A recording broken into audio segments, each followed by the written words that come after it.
दोस्तों, आज हम बात करने वाले हैं एक ऐसे भूचाल की जिसने न सिर्फ हमारे पड़ोसी मुल्कों की नींद हराम कर दी है, बल्कि दुनिया के बड़े बड़े सूरमाओं को भी सोचने पर मजबूर कर दिया है। जी हाँ, हम बात कर रहे हैं उस सच्चाई की जो अब तक दबी छुपी थी, लेकिन अब उसका पर्दाफाश हो चुका है। पाकिस्तान की मदद के लिए चीन कैसे आगे आया और कैसे भारत के खिलाफ पाकिस्तान की पीठ थपथपाई, ये अब कोई ढकी छुपी बात नहीं रही। चीन ही नहीं, कुछ और देशों का भी असली चेहरा सामने आ रहा है जो भारत की बढ़ती ताकत से घबराए हुए हैं। चीन ने भले ही खुलकर कुछ न कहा हो, लेकिन भारत को मात देने के लिए उसने पाकिस्तान को मदद देने का कोई मौका नहीं गंवाया। हालिया भारत पाकिस्तान के बीच जो माहौल गरमाया, उसमें चीन ने न केवल पाकिस्तान को हथियार सप्लाई किए, बल्कि टेक्निकल और इंटेलिजेंस लेवल पर भी खूब मदद की। आप ये समझ लीजिए कि पाकिस्तान तो बस एक मोहरा था, असली लड़ाई तो चीन के इशारों पर लड़ी जा रही थी। लेकिन इस लड़ाई में पाकिस्तान के साथ साथ ड्रैगन भी ज्यादातर मोर्चों पर मात खाता हुआ दिखा। इस पूरे संघर्ष में चीन के सपोर्ट और उसके हथियारों की लाइव टेस्टिंग पूरी दुनिया के सामने हुई, और सच कहें तो वो बुरी तरह फेल नजर आया। चाइनीज माल वाली कहावत एक बार फिर सच साबित हुई, वो भी जंग के मैदान में।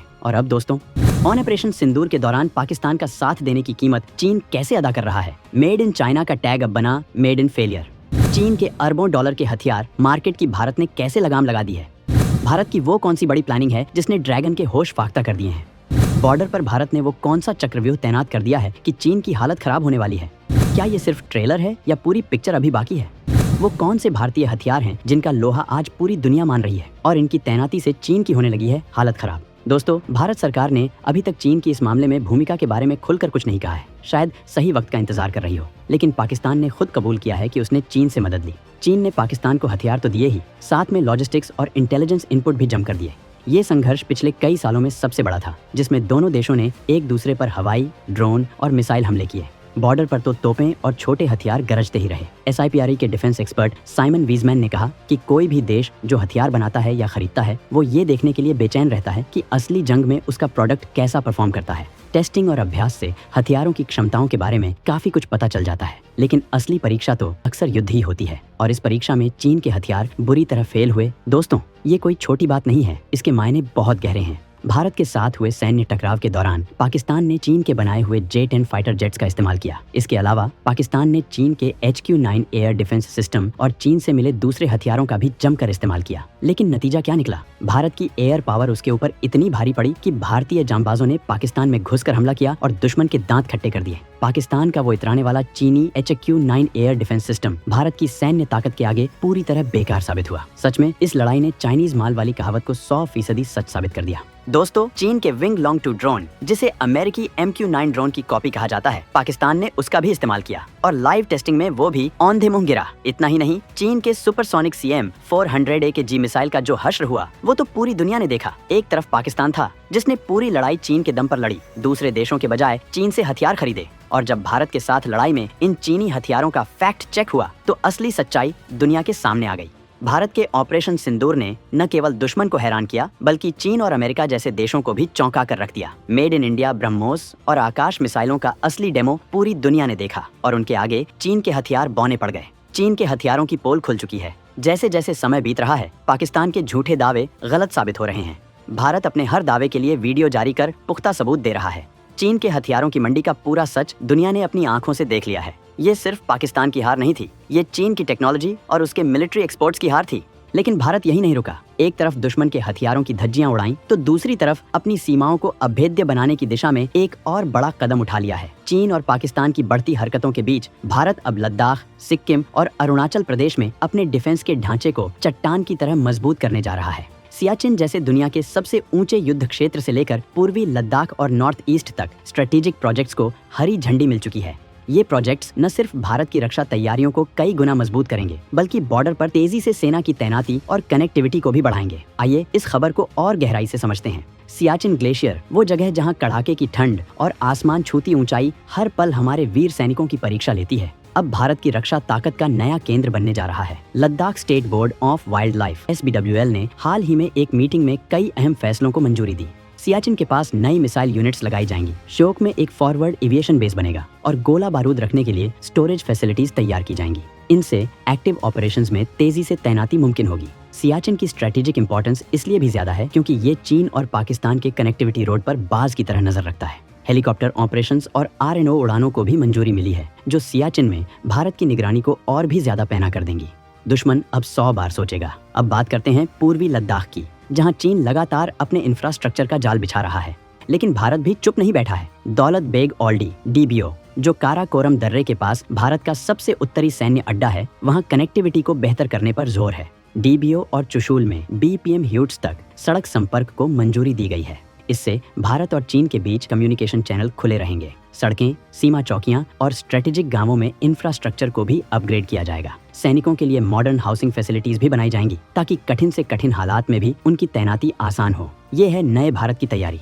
सिक्किम और अरुणाचल प्रदेश में भी भारत अपनी रक्षा तैयारियों को लोहे जैसा मजबूत कर रहा है। अरुणाचल के SBWL ने हाल ही में मालिन्य से कपुड़ा और फुफू तक सड़क संपर्क को मंजूरी दी। ये वो इलाके हैं जहां अभी पैदल ही पहुंचा जा सकता है और पहुंचने में कई दिन लग जाते हैं। अब सड़कों के बनने से सैन्य गतिविधियां रॉकेट की स्पीड से तेज होंगी। सिक्किम में डोका-ला और भीम बेस पर हवाई रक्षा अड्डों को मंजूरी मिली है। ये कदम इसलिए भी अहम है क्योंकि डोका-ला सेक्टर में चीन की गतिविधियां बढ़ रही हैं। स्ट्रैटेजिक आर्शी रोंगली कुपुप सड़क को भी हरी झंडी मिल चुकी है, जो सिक्किम में भारत की पकड़ को और मजबूत करेगी। इन सभी प्रोजेक्ट्स को अब बस सेंट्रल एनवायरनमेंट मिनिस्ट्री के एक्सपर्ट पैनल से आखिरी मंजूरी का इंतजार है और उम्मीद है कि अगले कुछ हफ्तों में वाइल्ड लाइफ और फॉरेस्ट क्लियरेंस भी मिल जाएगी। भारत का ये कदम न केवल डिफेंस के लिहाज से महत्वपूर्ण है, बल्कि क्षेत्रीय स्थिरता और स्ट्रेटेजिक बैलेंस के लिए भी जरूरी है। चीन और पाकिस्तान की हर चाल पर भारत की पैनी नजर है। इन प्रोजेक्ट्स के साथ भारत ये साफ संदेश दे रहा है कि वो अपनी सीमाओं की सुरक्षा में कोई कोताही नहीं बरतेगा। जय हिंद। अब जरा और गहराई में उतरते हैं। ये सिर्फ सड़कें या इमारतें नहीं हैं, ये चीन के खिलाफ भारत की एक सोची समझी बहुआयामी रणनीति का हिस्सा है। LCA पर चीन की हरकतों के जवाब में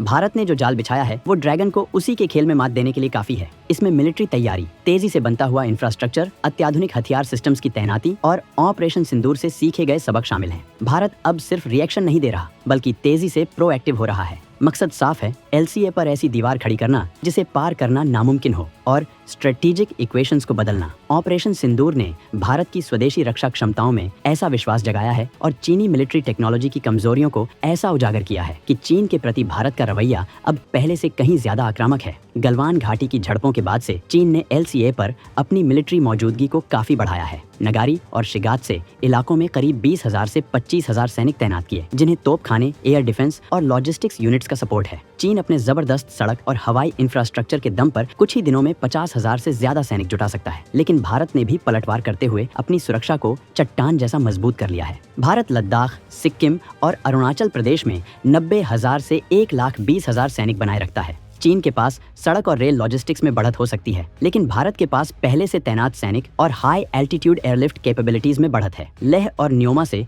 हमारे स्ट्रेटेजिक विमान जब चाहें तब उड़ान भर सकते हैं। भारत ने अपनी मिलिट्री फोर्सेस का फोकस पाकिस्तान से हटाकर LCA की ओर किया है और 2021 तक LCA पर 50,000 से ज्यादा सैनिक तैनात कर दिए थे। एक बड़ा कदम उठाते हुए मथुरा बेस्ड आई कोर को, जो पहले पाकिस्तान पर फोकस करती थी, अब चीन पर फोकस करने के लिए रीस्ट्रक्चर किया गया है। ये लद्दाख से LCA के पार आक्रामक हमले करने के लिए जिम्मेदार होगी। ये दिखाता है कि भारत अब चीन से पैदा हुए खतरे को पाकिस्तान से भी बड़ा मानता है। 17 माउंटेन स्ट्राइक कोर MSSE को 10,000 अतिरिक्त सैनिकों और साझो सामान से लैस किया गया है और अब ये खास तौर पर LCA के पूर्वी इलाके पर ध्यान केंद्रित कर रही है। और इन सबको सपोर्ट कर रहा है बॉर्डर रोड ऑर्गेनाइजेशन यानी BRO, जो दिन रात एक करके मुश्किल पहाड़ी इलाकों में सड़कें, पुल और सुरंगें बना रहा है। 2024 तक BRO ने 63,000 से ज्यादा सड़कें, 1,056 से ज्यादा परमानेंट पुल, 6 सुरंगें और 21 हवाई पट्टियां बनाई हैं। 2024 तक अरुणाचल प्रदेश में बनी सेला टनल, जो दुनिया की सबसे लंबी ट्विन लेन टनल है, तवांग को हर मौसम में कनेक्टिविटी देती है। लद्दाख में दारबुक्शोक DBO सड़क दूर दराज के इलाकों तक पहुंच को आसान बनाती है। न्योमा एडवांस्ड लैंडिंग ग्राउंड को C-16 और IL-76 जैसे बड़े मालवाहक विमानों के लिए एक फुल फ्लेज्ड एयरपोर्ट के तौर पर डेवलप किया जा रहा है, जिसके नवंबर 2025 तक पूरा होने की उम्मीद है। अरुणाचल फ्रंटियर हाईवे NH913 एक और महत्वाकांक्षी प्रोजेक्ट है, जो 1,637 किलोमीटर लंबा हाईवे होगा और 400 अरब रुपए की लागत से बनेगा। ये हाईवे LCA के समानांतर चलता है और चीन के लिए बड़ी सिरदर्दी बन चुका है। ये सिर्फ कनेक्टिविटी नहीं, ये भारत का दुश्मन के इलाके में तेजी से घुसने और अपनी पकड़ मजबूत करने का मास्टर प्लान है। अब बात करते हैं उन हथियारों की जिन्होंने ऑपरेशन सिंदूर में दुश्मन के छक्के छुड़ा दिए और चीन के तथाकथित मॉडर्न हथियारों की हवा निकाल दी। हमारे राफेल जेट्स, जिन्होंने स्कैल्प और हैमर मिसाइलों से कहर बरपाया। सुखोई Su-30 MKI, जिसने ब्रह्मोस मिसाइल को लॉन्च करके दुश्मन के होश उड़ा दिए, और हमारा अपना तेजस LCA, जो रुद्रम 1 मिसाइल से लैस होकर दुश्मन के राडार को तबाह करने के लिए तैयार है। ड्रोन्स की बात करें तो स्काई स्ट्राइकर, जिसे ऑपरेशन सिंदूर में इस्तेमाल किया गया, इसने टारगेट पर सटीक हमला किया। हारोप और हार्पी ड्रोन्स ने दुश्मन की एयर डिफेंस को तहस नहस कर दिया। मिसाइलों में तो भारत का कोई जवाब नहीं। ब्रह्मोस सुपरसोनिक क्रूज मिसाइल, जिसकी रेंज 300 से 600 किलोमीटर और स्पीड मैक 3 है, इसने ऑपरेशन सिंदूर में पाकिस्तानी हवाई अड्डों पर ऐसा विनाशकारी प्रभाव डाला कि दुश्मन आज तक सदमे में है। हमारी अग्नि मिसाइलें तो पहले से ही स्ट्रेटेजिक डिटरेंस का अहम हिस्सा हैं। और अब आ रहा है प्रोजेक्ट कुशा। ये एक स्वदेशी long range surface to air missile system ERADS है, जिसके इंटरसेप्टर 150, 250 और 350 किलोमीटर तक मार कर सकेंगे। इसके टेस्ट 2025 की शुरुआत में होने की उम्मीद है और 2028 से 2029 तक ये तैनात हो जाएगी। ये S-400 और MRSAM के बीच के गैप को भरेगा।